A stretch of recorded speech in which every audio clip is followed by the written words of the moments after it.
everyone, Animal Girl here, back with another edition of Movie Talk. And this week's movie was Thor, Dark World. Worlds collide when a powerful ancient enemy threatens to plunge the cosmos into eternal darkness. Now, reunited with Jane Foster, and forced to forge an alliance with his treacherous brother Loki, Thor embarks on a perilous personal quest to save both Earth and Asgard from destruction.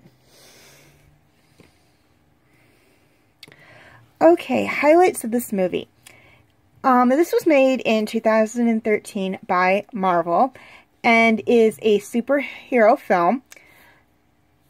It is also the 8th movie in the Avengers franchise, the first 7 being in order: Iron Man, The Incredible Hulk, Iron Man 2, Thor, Captain America the First Avenger, Marvel's Avengers, and Iron Man 3. Now this movie is a sequel to Thor, and it's also a sequel to Marvel's Avengers, as they do touch on that movie a little bit. Particularly Loki's involvement with the Chitauri and the Battle of New York, and what he did to Coulson before the Battle of New York. This was also the 10th highest grossing film of 2013, bringing in $644 million worldwide. Now, there's also a third movie, Thor Ragnarok, which is either in production or has been released to theaters. Wikipedia said it was released in November of 2017, but I don't remember seeing any real trailers for it before that. I'm not saying there weren't, I'm just saying I didn't see them. So it's either in production and scheduled to be released to theaters soon, or it was released to theaters and it's going to be released to DVD soon. Either way, there is a third one coming out, and I will review that once we get to that point in the franchise, as I do want the Avengers movies to be in sequential order. Okay, things I loved about this movie. First off, I loved Asgard.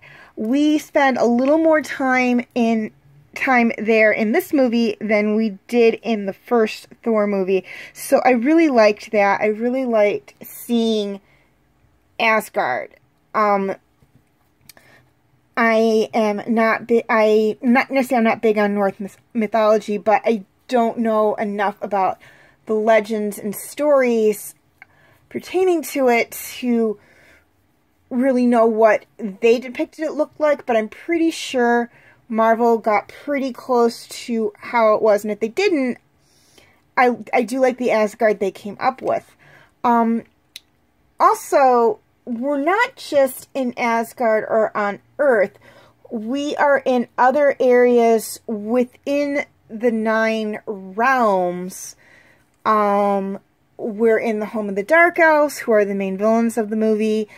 We're in the home of one of the Warriors 3.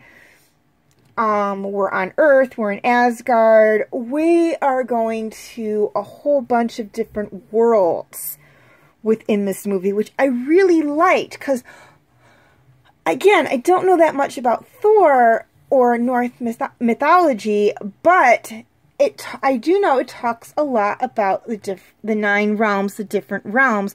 So I like the idea of seeing these different realms. And in the first Thor movie, we really only saw 3. We saw Asgard, we saw Earth, which is where we spent the majority of our time in that movie, and we saw the home of the Frost Giants. So we saw 3 of them, and now we're seeing another 2. So we're up to 5 realms, which means we really only have 4 more that we have to see, and maybe we'll see them in Thor Ragnarok. Maybe we won't, I don't know. But I did like journeying to these 2 other worlds and seeing them, and I did like seeing more of Asgard as well. I also liked Thor, one of my favorite Avengers, I'm not gonna lie. I also like the special effects in this movie. With the exception of Darcy, Eric, and Jane, all the characters in this movie are from mythology. So, yeah, they're going to have powers, and you have to simulate that on the screen. And I thought the effects they used to show the powers and make the characters do things like fly, like when Thor's flying with his hammer, as well as the costumes and the makeup effect for some of the characters, I thought was just amazing. The Dark Elves, the costume and makeup effect on them, loved that, just like I loved the costume and makeup effect on the Frost Giants in the first movie. The costumes for the Asgardians, the warrior costumes and the non-warrior costumes, I thought were just great. The prison cell where Loki was kept and everything, and his illusion magic I thought was great. The Bifrost was amazing. The Bifrost is, of course, the Rainbow Bridge. And it does look like a rainbow. I mean, I don't think we see it that much in this movie, as I think they're still trying to fix it. But we did see it in this first movie, and it wasn't what I think of a rainbow, where I think of like something that's not completely solid, because it was solid, but then again, the actors needed something to walk on. But it did have the rainbow effect, so I'm like, okay, I can see a rainbow bridge in there. And again, just the level of detail they went through to make this believable. I just loved that. And, you know, the sibling rivalry between Thor and Loki, even though they're not technically siblings. Loki is actually a frost giant who was adopted by Odin and his wife. It's still the sibling rivalry there. It was just believable to me, and I loved that as well. And there were some good lines in this movie, like when Thor and Loki are working together and they're piloting this car-like thing. It kind of reminded me of a speeder from Star Wars, to be completely honest with you. And they're arguing over who's gonna actually pilot it, and Thor basically says, out of the two of us, who does the most flying, or has the ability to fly? And it's just like some of the lines in there are just hilarious and funny. And, you know, going back to Earth and whatnot was just, with these Asgardian characters, was just amazing. And I love that, because they really have no concept of our modern world. I mean, Thor has a little more from working with the Avengers and whatnot, but it's still funny to see them do that. I still laugh when I watch, like, the Avengers or the first Thor movie or any of the animated Marvel things with Thor, where he's talking to Coulson and he calls him Son of Cole because his last name is Coulson. And in, I don't know, I guess ancient Viking tradition, it was always, the father's name was always in the last name, so Thor's name is Thor Odinson, for son of Odin, so he thinks Coulson's father's name is Cole or something, so he's calling him Son of Cole. And I just find that funny, how you get this old, ancient, traditional wave or feel from Thor in this modern world. And I just, not that it's funny, ironic, or funny, stupid. It's just funny to see this old-fashioned way in the modern world around all these modern characters, which is, I find kind of funny. And I like a little bit of humor injected into my action movies and my adventure movies. Okay, most of the actors in this movie were the same from the original ones. The difference were, of course, the Dark Elves. And the head Dark Elf, Makela, I believe is how his name is said. And if I mispronounce anyone's name in this, like, particularly any of the Scandinavian or Norse names, I apologize. But anyways, the the leader of the Dark Elves was played by Christopher Eskenton, I believe is how you say his name. But other than him, and again, the other Dark Elves, who I did not mention because I just didn't want to have a long laundry list of actors, they stayed basically the same with the same actors and actresses. Chris Hemsworth comes back as Thor. Tom Hiddleston comes back as Loki. Anthony Hopkins reprises his role as Odin.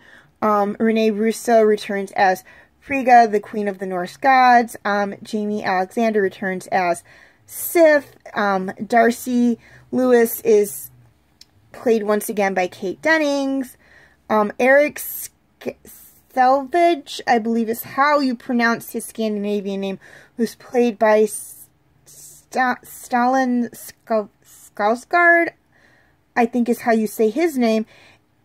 And Natalie Portman returns as Jane Foster. We also have Stan Lee making a cameo appearance, as he does in all the Marvel movies, this time as a patient in a mental ward. And we did have the actor who played Captain America in this movie as well. Can't remember his name. And that was mostly because Loki was just being Loki and assuming the form of some of Thor's friends on the Avengers. But again, I can't remember who he was, or who the actor was. It completely slipped my mind. And I'll probably remember it once I finish this video, who he was. Okay, question of the week. Which of the Thor movies was your favorite? And if Ragnarok is out, and you liked that one more than you liked the first Thor movie or the second Thor movie, feel free to put that in there. You don't have to keep it between these two. So again, please leave your answers in the comment question, and feel free to leave your comments and questions in the comment section. I do love to read those. And please like and subscribe if you are watching this movie on YouTube, and like and share if you are watching it on Facebook. Also, feel free to follow me on Tumblr, Instagram, Twitter, and DeviantArt. I do have my name for those 4 sites right there on the screen, as well as the pictures I use for the icons. Please note that all pictures seen within this video belong to their respective artists. I own absolutely nothing. Okay, quick reminder on my comment rules.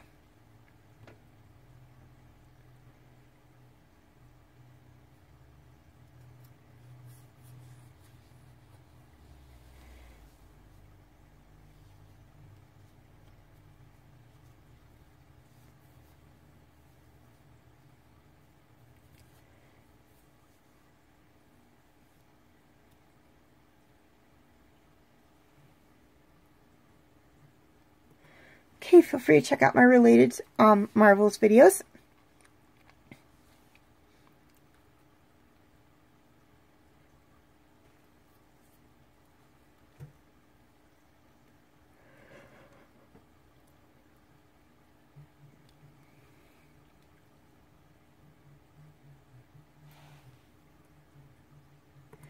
As well as my other movie talk videos.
as well as my Movie Talk Special Edition videos. Please note that the Lion King Birthday Special Edition video, as well as Van Helsing, Hansel and Gretel Witch Hunters, and Spooky Buddies, are exclusively on my Facebook page as of the posting of this video. I will be doing re-uploads of those videos for YouTube. However, they will not be posted until October. Reason being, The Lion King is a birthday special edition video, so it only makes sense to me to re-upload that video to YouTube on my birthday, which happens to be in October. Now, as for the other three, Van Helsing and Hansel and Gretel Witch Hunters are Halloween-esque movies, while Spooky Buddies is a Halloween movie. So again, to me it just makes sense to re-upload those videos, in October, because that's when Halloween is. Until then, you can check them out on my Facebook page. I will have the link in the description section. Okay, also feel free to check out my other videos.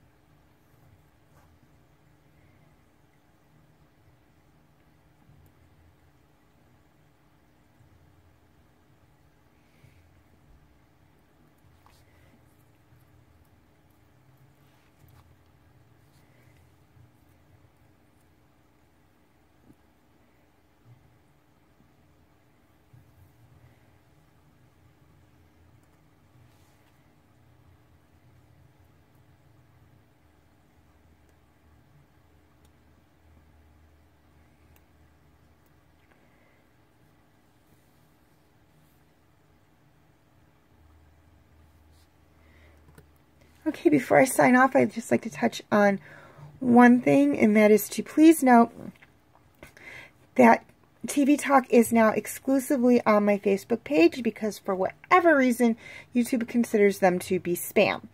If you'd like to check out these videos, I will once again have the link in the description section. And to make it a little easier on you, here are a list of all the TV shows I've either done TV Talk videos on or am currently doing TV Talk videos on. Please note that Dragons Riders of Berk, all those videos are on YouTube. Dragons Defenders of Berk, Big O, Star Wars The Clone Wars, Agent Carter, Touched by an Angel, and Walker Texas Ranger. The older videos are on YouTube. The newer videos are on Facebook. With Game of Thrones, the majority of them are on Facebook, but the first video is on YouTube. And as for Avatar: The Last Airbender and Agents of S.H.I.E.L.D., those are exclusively on Facebook. As always, thank you for watching and have a very nice day.